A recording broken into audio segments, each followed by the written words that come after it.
ड्रासा ड्रासा 50 kilometre दूर से भी अपने टारगेट को साइलेंटली खत्म कर देती है।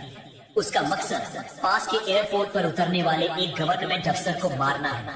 रनवे पर जब वह अफसर आता है, ड्रासा एक ही लंबी परफेक्ट शॉट में उसे ढेर कर देती है। इतना साइलेंट कि वहां खड़े गार्ड्स को पता भी नहीं चलता कि गोली किसने और कहां से चलाई। मिशन कंप्लीट कर ड्रासा लौटती है और सबसे पहले जाती है अपनी माँ की कब्र पर। वहां उसका पिता पहले से बैठा हुआ मिलता है और हमें पता चलता है कि ड्रासा पैसे के लिए काम करने वाली एक कॉन्ट्रैक्ट किलर है। ड्रासा बताती है कि उसे एक नया साल भर चलने वाला प्रोजेक्ट मिला है। पिता कहते हैं कि इस साल शायद वे फिर नहीं मिल पाएंगे क्योंकि उनका कैंसर अंतिम स्टेज में है और अगर वे जिंदा रहे भी तो 14 फरवरी को वे अपनी जिंदगी खत्म कर लेंगे। यह बातचीत ड्रासा को अंदर तक हिला देती है। लेवाई जिसकी जिंदगी पहले से ही टूटी हुई है, उसे बार बार बुरे सपने आते हैं, रातें जगी रहती है और एक रात वो समुद्र किनारे निकल आता है और अपनी डायरी में कुछ लिखता है। तभी उसे एक मैसेज आता है, एक एड्रेस, जल्द पहुंचने का निर्देश।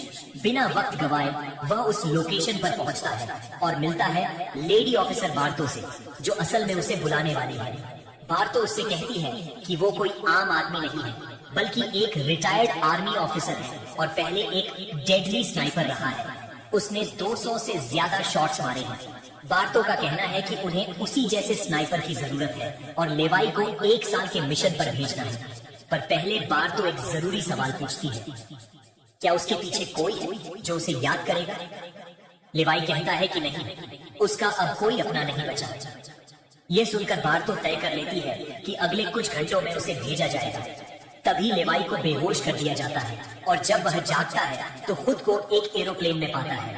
उसे बताया जाता है कि नो फ्लाइंग जोन में उतरने के बाद उसे अकेले 32 किमी नॉर्थ पैदल चलकर जाना होगा और उससे और अधिक जानकारी नहीं दी जाती। उसे एक पैराशूट थमाया जाता है, प्लेन का दरवाजा खुलता है और लेवाई कूदकर नीचे सुरक्षित उतरता है। 32 किलोमीटर पैदल तय करने के बाद वह एक सुनसान इलाके में पहुंचता है जहां परिंदे भी नहीं उड़ते। वहां उसकी मुलाकात जेडी से होती है, जो पिछले साल यहीं पर ड्यूटी कर चुका था और अब जा रहा है। जेडी लेवाई को वॉच टावर तक ले जाता है और टॉप पर पहुंचने पर बताता है कि नीचे एक बहुत गहरी खाई है जिसे यहाँ लोग गॉड कहते हैं, एक मिस्टीरियस पिट जिसका नीचे तक कोई नहीं पहुंचा। उसका काम सिंपल है, इस खाई की पहरेदारी करना और किसी भी क्रिएचर को बाहर नहीं निकलने देना। जेडी उसे टावर के रूल्स समझाता है। महीने में सिर्फ एक बार हेडक्वार्टर को फोन कर पाएगा, बाहर की दुनिया से कटी रहेगी। सामने ईस्ट टावर रशियन के है और किसी भी तरह का कांटेक्ट मना है। ऑटोमेटिक गन्स की रख रखाव जरूरी है और अगर तेज सायरन बजे तो तुरंत भाग जाओ। जेडी यह भी बताता है कि 1940 में 2400 सैनिकों को इस गड्ढे में भेजा गया था और कोई लौटा नहीं। और उसने यह भी बताया कि जो भी यहाँ से बाहर जाता है वापस नहीं आता। जेडी खुद अगली सुबह वहाँ से निकल जाता है, पर जाते समय जो होता है वो दर्शाता है कि इस जगह का सिक्योरिटी सिस्टम कितना क्रूर है। हेलीकॉप्टर के केबिन में बैठे सैनिक ने जेडी को पहचानने के बाद गोली मार दी और रस्सी काट दी। इस तरह साफ हो जाता है कि जो भी इस जगह की जानकारी बाहर ले जाएगा उसे रोक दिया जाता है। लेवाई अकेला है, दिन काटता है, रिपोर्ट्स पढ़ता है, गन्स रीलोड करता है और धीरे धीरे बोरियत उसे घेरने लगती है। एक दिन अलमारी से पुरानी नोट्स मिलती है, उन लोगों के मैसेज जिनका यहाँ पर हाल पहले था, डर, अकेलापन और होलोमैन्स के खतरे के किस्से। फिर एक दिन वेस्ट टावर से मशीन की आवाज आती है और दूर ईस्ट टावर की ओर टेलीस्कोप से जब लेवाई देखता है तो वहाँ एक लड़की दिखाई देती है, ड्रासा। ड्रासा की खूबसूरती और उसकी परफॉर्मेंस लेवाई की निगाहों को पकड़ लेती है, पर नियमों की वजह से वह उससे बात नहीं कर पाता। थोड़े दिनों बाद दोनों के बीच धीरे धीरे बातचीत शुरू होती है, व्हाइट बोर्ड के जरिए छोटे छोटे सवाल जवाब और फिर थोड़ी शरारत। ड्रासा बताती है कि उसका बर्थडे है और दोनों छोटी छोटी चुनौतियों में एक दूसरे को शूटिंग स्किल्स दिखाते हैं। एक छोटी बोतल, एक शॉट, दोनों ही परफेक्ट शॉट्स मारते हैं और लेवाई समझ जाता है कि ड्रासा कोई आम लड़की नहीं बल्कि एक डेडली स्नाइपर है। एक दिन ड्रासा नीचे खाई की ओर देखती है और देखती है कि नीचे से हजारों क्रिएचर्स, वही होलोमैन, ऊपर की ओर चढ़ रहे हैं। दोनों फौरन अलर्ट होते हैं।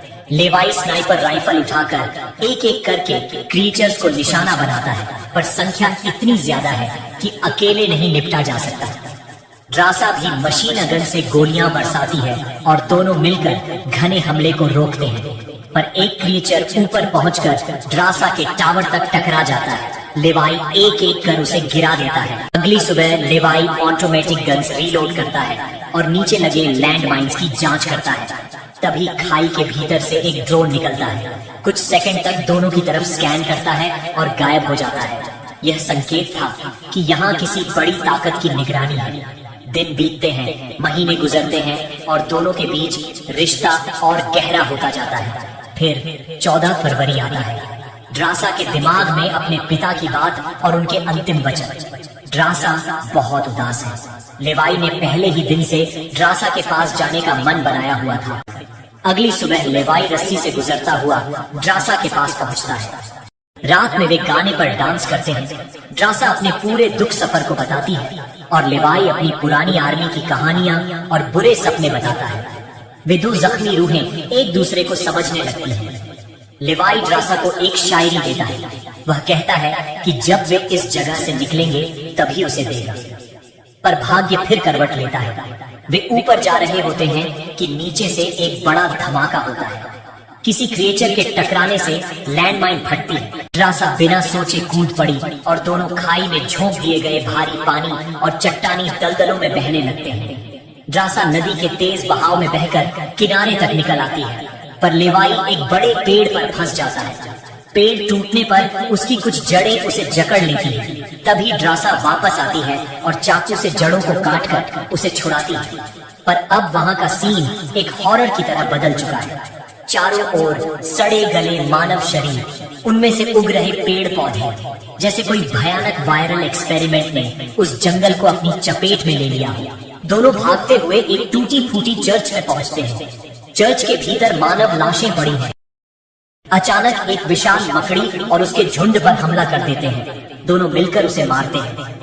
चर्च का दरवाजा एक क्रिएचर तोड़कर अंदर आता है और एक भयंकर मुठभेड़ होती है। वे बड़ी मुश्किल से बच निकलते हैं और सामने पहाड़ की एक पुरानी सुरंग में घुसते हैं। सुरंग के अंदर एक जहरीली लैब का मंजर दिखता है।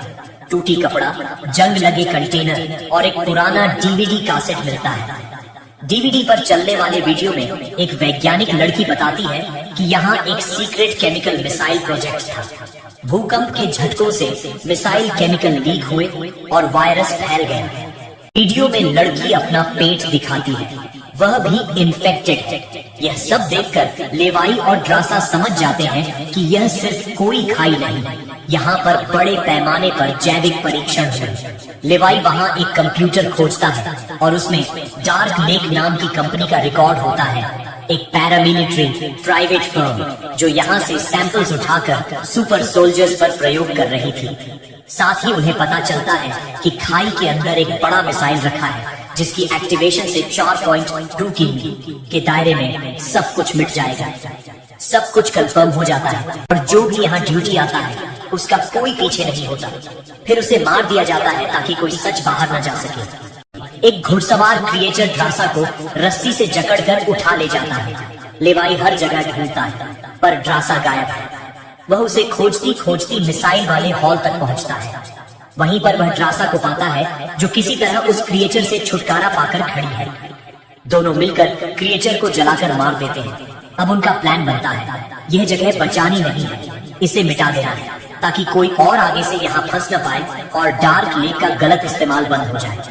पर पहले लेवाई को अपने टावर पर जाकर मिसाइल को सक्रिय करना होगा ताकि टारगेटेड डिस्ट्रक्शन हो और पूरा साइट तबाह हो।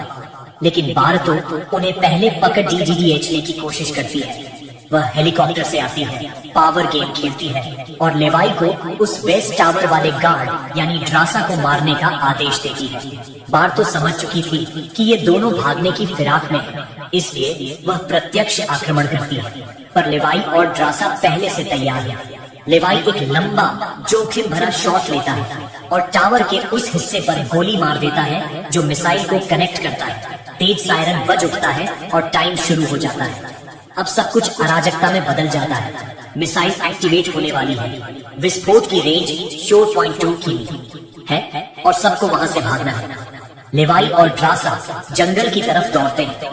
ट्रैफिक क्रिएचर्स उनका पीछा करते हैं। बार्तो का हेलीकॉप्टर भी ब्लास्ट की चपेट में आता है और वह वहीं मर जाती है। ट्रासा शो पॉइंट 2 की दूरी पार कर लेती है और सुरक्षित जगह पहुंच जाती है। वह लेवाई की लिखी शायरी पढ़ती है, आंसुओं के साथ उसे महसूस करती है, पर लेवाई विस्फोट की चपेट में आ जाता है और पानी में गिरे हुए बेहोश हो जाता है। कुछ महीने बाद कहानी के क्लाइमैक्स के बाद हम देखते हैं कि ट्रासा एक होटल में वेट्रेस की नौकरी कर रही है। उसने वह नई जिंदगी शुरू कर दी थी, पर अचानक एक दिन वह देखती है कि कोई उसके पास खड़ा है। वही लेवाई जिंदा आया हुआ, थका हुआ पर जीवित। ट्रासा दौड़ती है, उसे गले लगाती है और तब कहानी एक तरह से बंद होती है। दोनों ने मिलकर उस डरावनी जगह को तबाह कर दिया और बाहर जाकर नई जिंदगी की शुरुआत कर दिया।